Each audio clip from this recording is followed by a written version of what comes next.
Yoginis are often referred to as attendants of Devi. In Hirapur, they have an identity of them.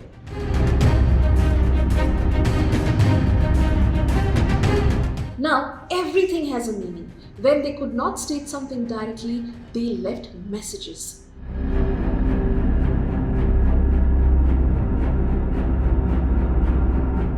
The eye-like patterns on the peacock feathers in Tantricism represent the divine eye or the third eye. They symbolize esoteric knowledge and perception of hidden truths.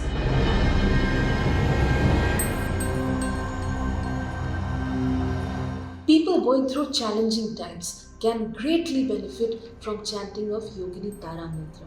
She grants you mental clarity. She grants you protection. Most importantly, she helps you get rid of conflicts in your life.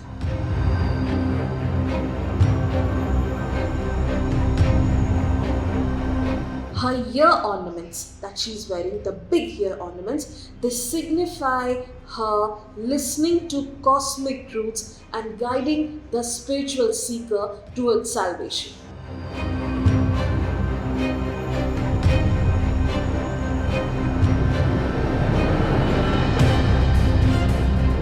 And we will not know what she is holding because her two hands have been destroyed. What if I tell you? I can tell you what exactly is she holding in her two hands despite her statue being destroyed.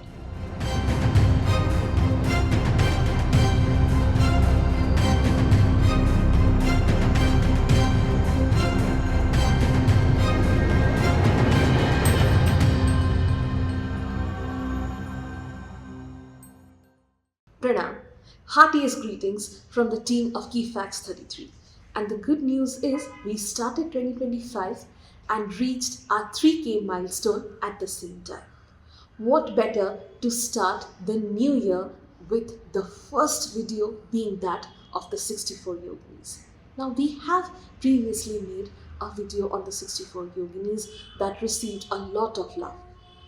A video, the I button to which I have provided above. Now, in the first video that we made about the 64 Yoginis, we discussed a lot of important things. We discussed the origin of the 64 Yoginis, their powers, their siddhis, how they were created, their roles alongside the Bhairavas and other details. Today's video is going to be a little bit different. In today's video, we are going to be talking about a specific set of 64 Yoginis, that of the Hirapur Temple in Odisha. Before I proceed any further, let me tell you a small story.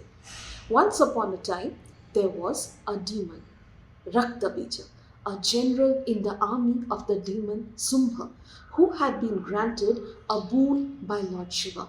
A boon that stated the drops of his blood, wherever they would fall on the battlefield, would result in another set of Rakta Bijas arising from them.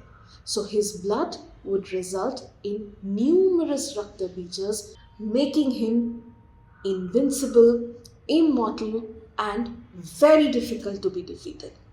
Now the Devi summoned the 64 Yoginis for help, and they came. Their job was to drink the blood of Rakta Bija before it fell to the ground.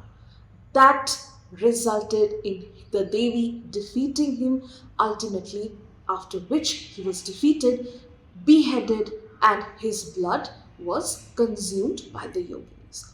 There are two versions as to what happened after that. First version states that to commemorate the victory of killing Rakta Bija, the Devi built a shrine commemorating the 64 Yoginis. They asked the Devi to build a shrine for them. Another version states that the Yoginis were designed, or the Yoginis were built in such a manner that they would survive on blood. After drinking the blood of Rakta Bija, they got out of control, and in order to appease them, Devi built a temple for them, or Shiva built a temple for them on that site. Historians have slightly more accurate data as to who might have built it. According to historians, it was built by Rani Hirade of the Bhumikara dynasty. While it is not definitively mentioned in historical texts that the Bhumikara queens were secret Kapalikas, what we do know is that they were patrons of Tantric worship, as can be demonstrated by their building of the 64 Yogini Temple in Hirapur. What we also know is that they were patrons of Shakti worship, as can be demonstrated by the essence of the features or how the temple is built and the overall inlay and design of the temple. That is its features. The inner walls that contain the 63 yoginis. Actually 64, but as of now, one yogini is missing. How in the center there was supposed to be, at one time, there was a statue of Shiva and Shakti, which currently is not there. How the outer walls contain various forms of Katyayani, that is the 9 rupas or the 9 forms of Katyayanis who are guarding the outer walls and the inner walls that contain 63 beautiful chloride images of yoginis in various mounts and in various mudras. An important thing to remember at this point is the status that the 64 yoginis enjoy at the shrine of Hirapur or at the temple of Hirapur. Now we have to understand yoginis are often referred to as attendants of Devi. In Hirapur, they have an identity of their own. They are independent yet integral aspects of the Devi who are depicted as unique goddesses with an individual iconography of their own. Now, because of their esoteric nature, direct evidence may not be available about their forms, about the riddhis that they endowed to the sadhak. But when the makers could not directly convey the message, they left us symbols. Symbols in the form of their mounts, symbol in the form of their iconography, symbols in the form of the hairdos, even the direction of their hairdos, the jewelry that they're wearing. Everything gives us a distinct idea about the personality of the yogini, the power that they can bestow on the sadhak. So, without wasting any more time, let us get started and start discussing the first of the 8 yoginis of Hirapur Temple. The first of the yoginis at Hirapur is Yogini Bahurupa, the one who can take on many forms. She is also called Maya or Chandika. Local priests tell the story that it was actually Bahurupa who, after the war with Rakta Bija, had requested the Devi to commemorate the temple for them. She is standing at the very first. Now, if we look at Bahurupa, at first glance we can see that Bahurupa is in Tribhanga pose. She is four-armed. We will never know what she is carrying because of the destruction carried on by Kala Pahado and other invaders. But the Devi Purana does talk about Bahurupa sitting on a man and having 2 arms carrying a khadga and a sulam. In this figure, Bahurupa is four-armed. She is standing on a corpse that is lying straight. Now, this is at first glance. If we look closer, we can see that Bahurupa has her braid of hair mounted as a chignon at the top. She is wearing jewelry in the form of anklets, armlets, necklaces and other things. She is wearing those earrings as well. Now, let us interpret them. Bahurupa is in Tribhanga pose. Tribhanga as in the neck, the torso and the hips. They are at an angular position. The Tribhanga pose conveys her fluidity of movement. It signifies or it emphasizes her role in taking on many forms or her ability to take on many forms. It embodies change, adaptability and transformation that are central to her identity. Now the braid of hair that we can see. Now braid of hair is regarded as a repository or a storehouse of spiritual information. When we see the Bahurupa Yogini having her braid of hair mounted at the top, it signifies her ability to rule the crown chakra or the sahasrara of the individual. Placement of hair over the head signifies culmination of spiritual energy over the crown chakra, and that is what she governs, the crown chakras. The armlets or keuras worn by her, they signify her strength, her power. Her necklace indicates that she is the source of transcendental and material prosperity. Her ear ornaments that she's wearing, the big ear ornaments, they signify her listening to cosmic truths and guiding the spiritual seeker towards salvation. The corpse signifies ego, ignorance, and attachment to the material world that she is destroying.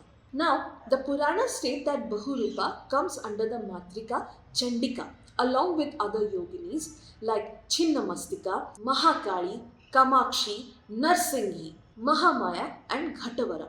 Now, they all come under one group under the Matrika Chandi, and worshipping them together can provide the sadhak with spiritual salvation.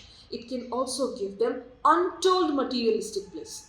But Bahurupa, when worshipped individually, can also enable a lot of virtues to the sadhak. Bahurupa has a Kripa mantra. As I discussed earlier, Kripa mantra is something that anyone can chant provided you do it with sincerity in your heart. And the Kripa mantra for Bahurupa is Om Bahurupiyani Namaha. Chanting the Kripa mantra of Bahurupa provides spiritual strength to the sadhak. Now, the Devi Purana clearly states that Bahurupa controls the eyes of the sadhak. Bahurupa Chanitri. That means she helps the sadhak see through illusions and perceive the actual reality of, or perceive the truth of the life, truth of the situation.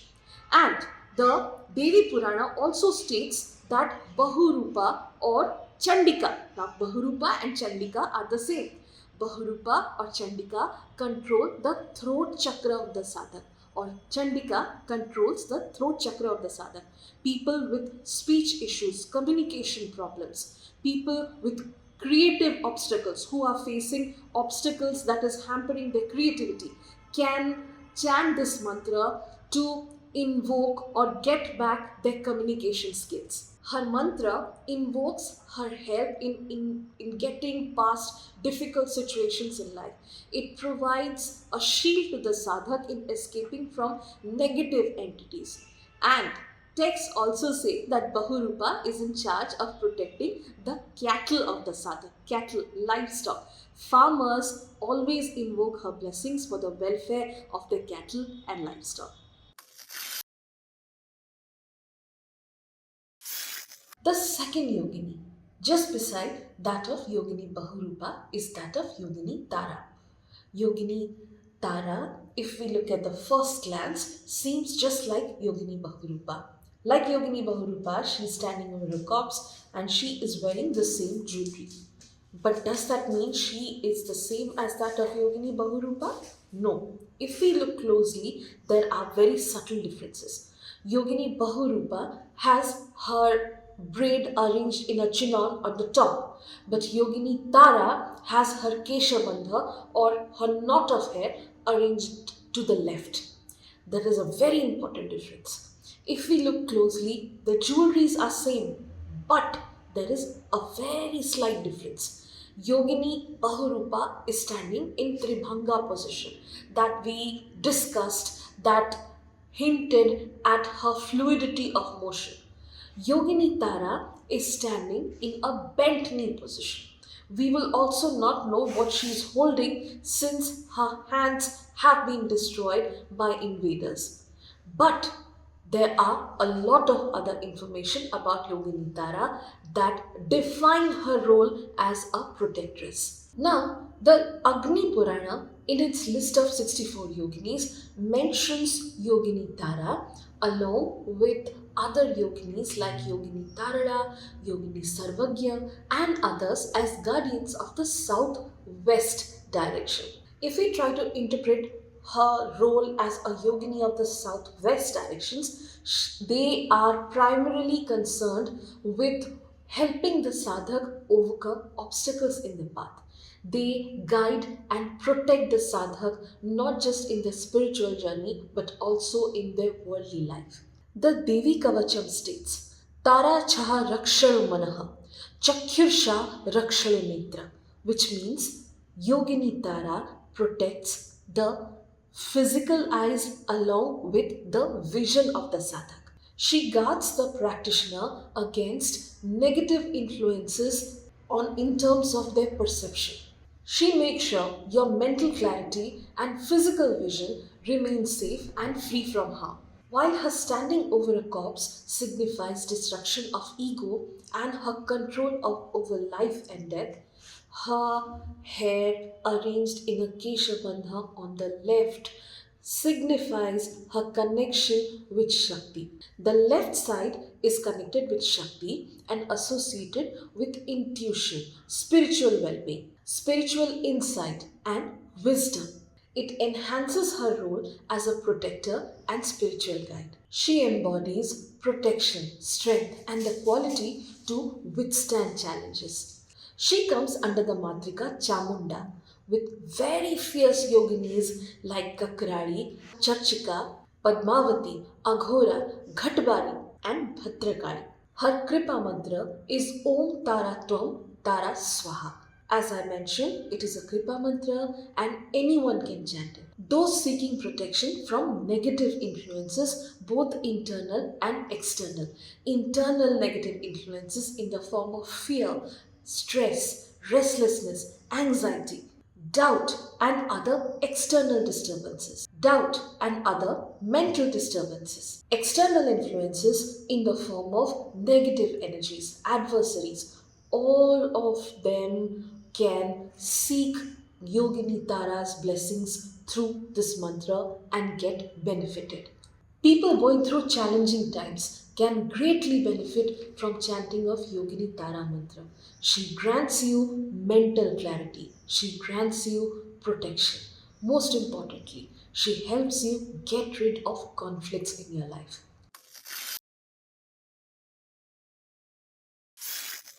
So the third yogini is that of Yogini Narmada, who comes after Bahurupa and Tara. She is third in the list. She is depicted as a two-armed deity. She wears a mundamala or a garland of skulls. Her hair, as we can see, is braided to the right. She is drinking from a skull cup, presumably blood, and she is standing on top of an elephant. Now, there are a lot of things that this iconography conveys. Now, Yogini Narmada is said to have originated from the perspiration of Lord Shiva when he was doing his penance. So, she represents his Shakti or the power to destroy, the power of creation and the power of transformation. Even the Yogini Tantra talks about Yogini Narmada's power to purify and transform the life of the sadhak. Her braid to the right embodies feminine energy, and she plays the role of transforming, liberating, and purifying the parts of the sadhak. Her standing over the elephant exemplifies her immense strength and her mastery over the physical and material world. It signifies her ability to guide the practitioner through mundane as well as spiritual challenges that they may face. Challenges that you face in your day to day lives, challenges that you may face while you are undergoing spiritual transformation. She helps you overcome any of these challenges. The Yogini Tantra clearly emphasizes that by worshipping her, the sadhak can be freed from the influences of past karmic burdens, any past sins that you may have committed, any past karmic debt that you may be carrying. All of these can be absorbed or dissolved through her kripa. Like the river Narmada is believed to cleanse all impurities, Yogini Narmada is the essence of purification. She is invoked to remove obstacles from your path. Her drinking of blood or her drinking from the skull cup signifies her acceptance of the ego and ignorance of the sadhak. Her wearing of the mundamala and her overall carrying of the skull cup signifies her mastery over life and death as the yogini who is associated with the creative as well as the destructive forces. Yogini Narmada comes under the Matrika Kaumari along with other yoginis like Yoshi, Kamyani, Agni, Jwalamukhi, Samupra. Her Kripa mantra is Om Hrim Narmadai Swaha. She loves yellow flowers. Now, who can be benefited by chanting of her mantra? People who are burdened by karmic debt, past life karma, this life karma. Those who face recurring challenges in life. Sadhaks who wish to purify their body, their mind, and their soul. Who wish to remove emotional blockages that are holding them back. People facing emotional turmoil in the form of grief, anxiety, insecurities. Most importantly, she is associated with grounding energy. So, people with any form of instability in their lives, in their professional works, in their minds, they can chant her Kripa mantra to find innermost peace. So the fourth yogini after Yogini Narmada is Yogini Yamuna, who as we can see is standing in a Pratyalidha pose. Pratyalidha pose, that is the right leg is bent and the left leg is put forth. If we look more closely, her hair, unlike the previous three yoginis, is not tied in a bun. It is curling upwards like snakes in a Jatamandala. She's standing on a huge tortoise, and while we'll never know what she's holding in the other three hands because of the destruction of the invaders, what we do know is she is holding a skull cup in her upper right hand. Now, everything has a meaning. When they could not state something directly, they left messages. Her holding the skull cup in her upper right hand signifies her acceptance of your ego, your material desires, your attachments. Her standing in Pratyalidha pose classifies her as the deity of opposing forces, the balancer of active and passive energies, someone who strikes a balance between spiritual contemplation and active participation that she invokes or with the blessings of which the sadhak can put forth or the sadhak can achieve the same balance in their lives. She imparts this balance to her devotees. Her Jatamandala signifies spiritual mastery, wisdom, power, focus. Her mount, the tortoise, denotes steadfastness and protection. Her unwavering support that she imparts to her devotees, that no matter what, she will not leave your side if you invoke her blessings. Though slow, she will eventually guide you towards steady spiritual transformation. Now, both Yogini Narmada and Yogini Yamuna are personifications of holy rivers. And both of them have healing powers. But are they the same? But Yogini Narmada is associated with healing. But Yogini Yamuna is associated with spiritual cleansing. Where Narmada is known for her healing powers, Yamuna has a more dynamic and creative aspect attached to her.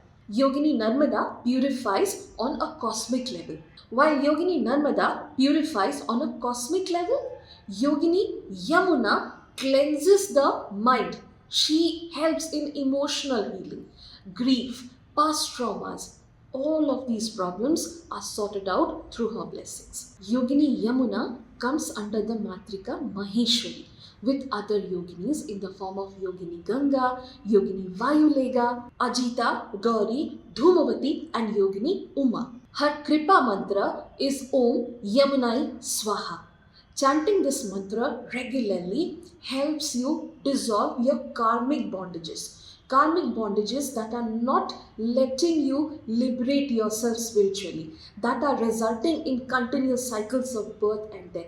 Through her blessings, you can get rid of the karmic bondages and attain the absolute moksha in life. It cleanses the body, the spirit, and the mind from accumulated baggages, accumulated karma. It removes mental blockages, negative thought patterns, and helps you get mental clarity. People dealing with emotional trauma, those facing obstacles in their life, physical, spiritual, mental, all of them can benefit from the blessings of Yogini Yamuna in their lives. The fifth yogini is Yogini Lakshmi, who's also called Shanti, Kanti, and Yogini Manada.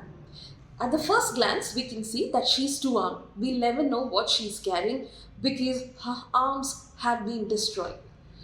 So she can be seen as a two-armed figure mounted on a full-blown lotus. Her braid of hair is mounted over the top. Like the first yogini, Yogini Bahurupa, she is wearing a Naga Keura. But her dress is different from that of other yoginis. She is wearing a peacock skirt that none others are wearing. Now, all of these things have a different meaning of their own. The lotus is a symbol of purity even when it is growing in muddy waters. Like the lotus, Yogini Bahurupa inspires the sadhak to retain their resilience despite the struggles of the outer world. It also emphasizes her role over the chakras. Her standing over the lotus signifies her control over the chakras, especially the heart chakra, Anahata chakra, and the Sahasrara, which is the crown chakra. Her hair that is mounted over the top provides further proof of her control over the crown chakra. As we have discussed earlier, hair or the hair braid of hair is regarded as the storehouse of spiritual energy. Hair, when it is mounted over the top in a yogini, signifies the control of the yogini over the crown chakra. It conveys her role in guiding the sadhak in awakening their dormant energy and attaining high levels of consciousness. Most importantly, it aligns her aspect of serenity and purity along with her role as the giver of abundance or the goddess of abundance. Her braid of hair mounted over the top and her wearing of the Naga Keura further emphasize her control over the Kundalini Shaktis and her mastery over the flow of energies. The eye-like patterns on the peacock feathers in Tantricism represent the divine eye or the third eye. They symbolize esoteric knowledge and perception of hidden truths. Yogini Lakshmi wearing a peacock skirt signifies her role as the goddess who has knowledge of esoteric truths and who can guide the sadhak towards higher spiritual awakenings. In the Devi Kavacham, Yogini Lakshmi is mentioned as the one who can grant fame, success and siddhis to the sadhak. As per Vedic astronomy, she is recognized among the 16 karas of the moon that, when pleased, can grant siddhis and punyas of 7 births to the sadhak. Her peacock feathers, her standing over the lotus, make it no matter of surprise that she comes under the Matrika Vaishnavi with other yoginis like Viruja, Vindhyavasini, Mahalakshmi, Narayani, Varuni and Kaubeli. She is called Shanti as she bestows inner tranquility to the sadhak. She is Kanti as she enhances the aura of her devotees, enabling them charisma, inner brightness, and charm. Manada or Manada means the bestower of honor. She is called Manada because she grants spiritual success, material success to her devotees that uplifts them both in the society and spiritually. Her Kripa mantra is Om Shri Mahalakshmaya Namaha. People seeking material blessings, prosperity can invoke her blessings through this Kripa mantra.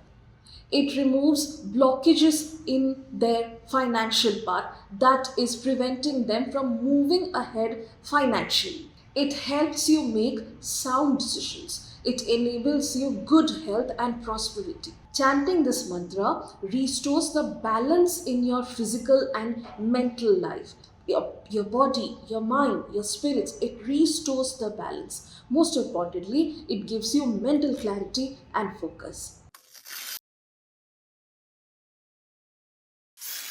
Let us come to Yogini number 6, that is Yogini Varuni, who is also referred to as Vriddhi or Kriya. Now if we look at her in the first glance, we can see that she is standing in Samabhanga pose over waves.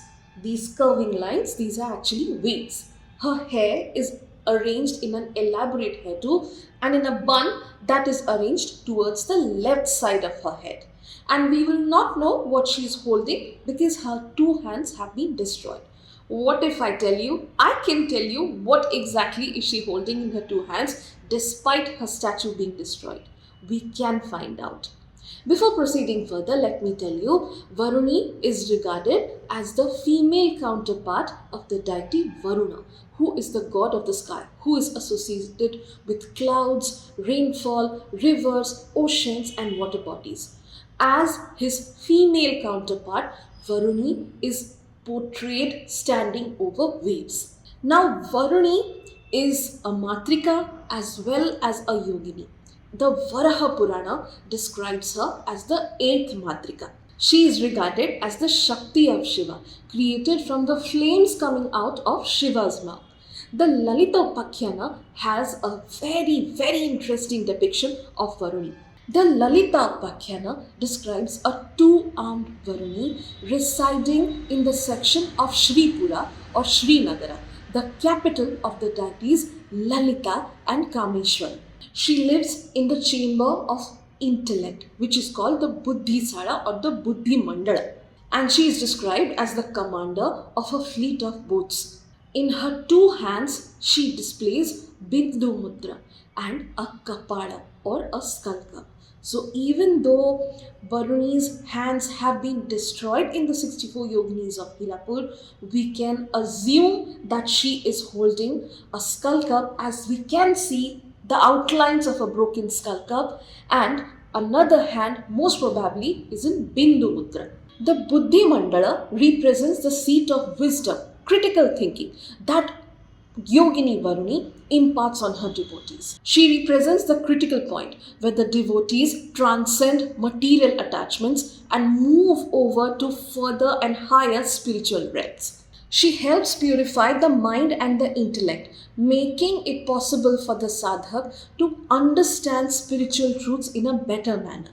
Her connection to the Buddhi Mandala highlights her ability to guide her sadhaks beyond ignorance, beyond confusion, mental fogginess, towards awareness, towards enlightenment, towards wisdom. She is called Vriddhi as she enables the sadhak material progress, spiritual growth, wisdom. The boats are the tools and the guidance provided to souls navigating the ocean of samsara. So she helps her devotees cross the ocean of samsara and attain liberation or moksha. By being the commandant or the commander of boats, she ensures that her devotees cross the ocean of samsara carefully and are not trapped in the mohas and other problems of the world. In Buddhist Tantric rituals, Yogini Varuni is invoked for efficacy and power of mantras for the practitioner to visualize the deities of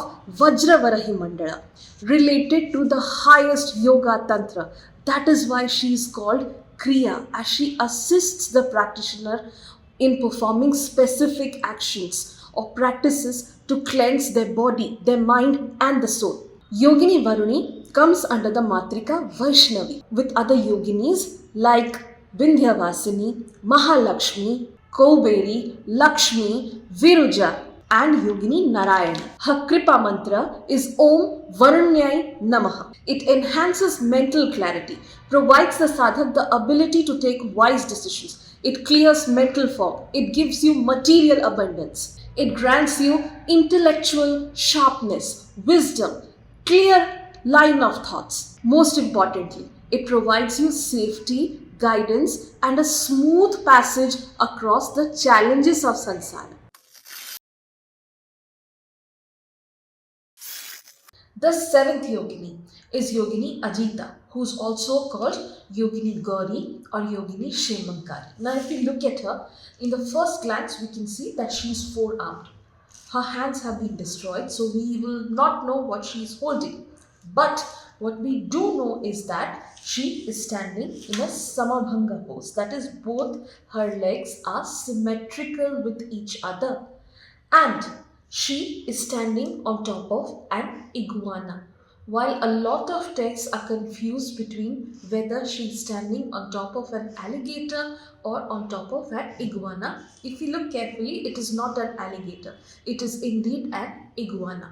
She is heavily adorned, and most importantly, her mount of hair is arranged over the top of her head. Now, if we start decoding her iconography, the iguana represents grounding, survival instincts that she imparts to the sadhak. The iguana represents qualities like adaptability, survival instincts, grounding, all of which she imparts to the sadhak. Her Samabhanga pose, where the body is standing in a symmetrical posture with the weight is evenly distributed between the both legs. It suggests her role as the goddess of stability. She ensures emotional stability, spiritual stability of the sadhak. It indicates spiritual balance and inner steadiness that she imparts to her devotees. The Devi Purana clearly states Yogini Gauri as the presiding deity of Kubjikapita, which is modern day Kannauj. There are other mentions of her in Buddhist Tantric texts as well as the Devi Kavacham. The Devi Kavacham clearly states that Yogini Ajita protects the left side of the sadhak. The left side is associated with the Ida Nadi, one of the primary energy channels of the body, representing cooling, receptivity, and intuitive aspects of spiritual energy.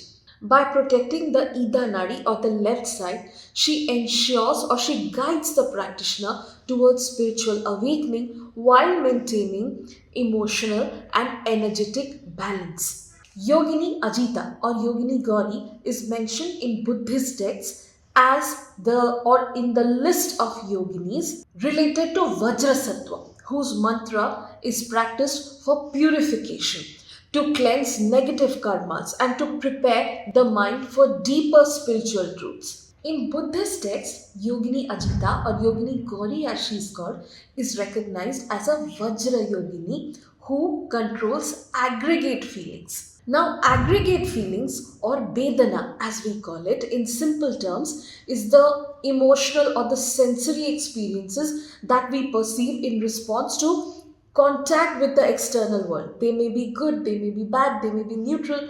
They are what we call Vedana. She has the power to transmute these experiences to a state of awakened wisdom. In simple terms, her presence aids in purification of emotions of the mind and it helps overcome attachment to transient feelings that keep on bothering us. She guards the outer second circle of the Nairatmya Mandala in the east as per Buddhist texts. This enhances her role as a protector. She ensures that practitioners are ready to confront their inner fears, desires, attachments, prepares them for enlightenment. She provides spiritual protections to sadhaks as they engage in advanced meditations or tantric vidhis. She protects them in all forms of ways. She wards off negative energies or negative influences, distractions, spiritual obstacles. She removes all of these problems from their path. Yogini Ajita or Yogini Gauri comes under the Matrika Maheshwari with yoginis like Vayulega, Yogini Ganga, Yogini Yamuna, and Yogini Dhumavati. Shema means welfare, well-being, protection, prosperity, all of which she provides, because of which she is called Shemankari. We can invoke her blessings by chanting Om Gauri Shemankari Namaha. It fosters emotional resilience and it offers clarity, wisdom, deeper understanding. Let us come to the last yogini of this particular series, which is that of Yogini or Matrika Aindri or Indrani.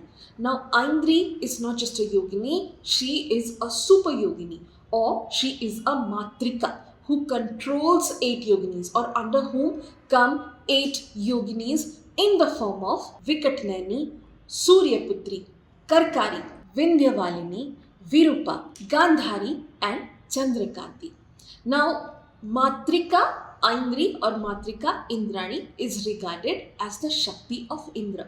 She comes under the Sapta Matrikas, which are Brahmi, Kaumari, Vaishnavi, Varahi, Chamunda, and Chandi. Now, the Puranas describe her as a very powerful Matrika who is seated, who is mounted on an elephant, as we can see here as well. Her symbol over which she is mounted in the Hirapur temples is that of an elephant as well. Aindri is regarded as the Shakti of Indra, the one who has thousands of eyes, who is mounted on a very powerful elephant, preferably Airavata, the elephant of Indra. And she is holding a thunderbolt or a vajra in one hand. Now, if we look at the weapons of the Matrikas have different weapons. Brahmi uses during the fight with the Asuras, especially Rakta Bija, all the Matrikas were actively involved in the fight. Brahmi sprinkled water from her Kamandala on them to destroy them. Vaishnavi used her chakra. Kaumari used her javelin. And Maheshwari used her trident. Aindri used her thunderbolt. It was her thunderbolt with which she struck the Asuras that resulted in hundreds of them falling on the ground, after which the Matrikas turned their attention to the Rakta Bija and they used their individual weapons. Aindri with her thunderbolt, Maheshwari with her trident, and so on, in order to attack him. Now, why I'm saying this is because while Durga and Kali delivered the fatal blows, the Matrikas and their weapons were instrumental in bringing them down as well. In context of Hirapur, if we look here, Aindri can be seen mounted on an elephant, which we know is that of Airavata, the elephant of Indra. We will not know what she is holding in her two hands, but we know for sure that she is definitely holding a thunderbolt or a vajra in one hand. She is adorned with a lot of jewelry and she is wearing a kirti mukuta. Her braid of hair is on the top of her head, and most importantly, she is in Pratyalidha pose. We have discussed the Pratyalidha pose. In this, the Pratyalidha pose can be very well defined and it signifies her point of combat or her readiness to combat, to spring into action for war. Her ability to face or her ability to combat challenges with strength and grace that she imparts to her devotees. We have already discussed earlier the mount of her braid that is mounted over the top of her head. It signifies her connection to the crown chakra. She connects her devotees to cosmic wisdom and protection. Now, the Puranas are in a little bit of difference regarding which direction she guards. While some Puranas mention her as the guardian of the southeast direction, the Devi Kavacham clearly states her to be the guardian of the east direction. Religious texts also state that worship of Yogini or Matrika Aindri helps the sadhak gain territorial gain. If you are having land problems or anything concerning territorial problems, then you can invoke the blessings of Aindri to get rid of those problems in your life. Her connection to the southeast connects her to the element of fire, which is related to destruction. But there is a difference. While the fire destroys, Matrika Aindri also destroys. But what does she destroy? She destroys your ego. She destroys your ignorance. She destroys the obstacles that are keeping you from moving ahead. Her Kripa mantra is Om Am Aindri Mahashakti Namaha. It is her Kripa mantra. Anybody can chant it, provided you do it with devotion and sincerity of heart. People going through a period of personal transformation, if you have decided to get rid of any bad habits, if you are going through a phase of change, you can invoke her blessings to get through this period successfully. Those dealing with self-doubt, those frequently encountering personal struggles in their life can invoke the blessings of Aindri for spiritual, material, and mental clearance of any obstacles. People dealing with spiritual obstacles, encountering negative influences frequently in their lives can also invoke her blessings for a positive road ahead. While this was all about the first 8 yoginis from the left side or in a clockwise manner, we already have a lot of other yoginis to discuss about. So please stay tuned and watch out for our next video where we will be discussing the next 8 yoginis. And if you have any comments, please let me know in the comment box below. Thank you.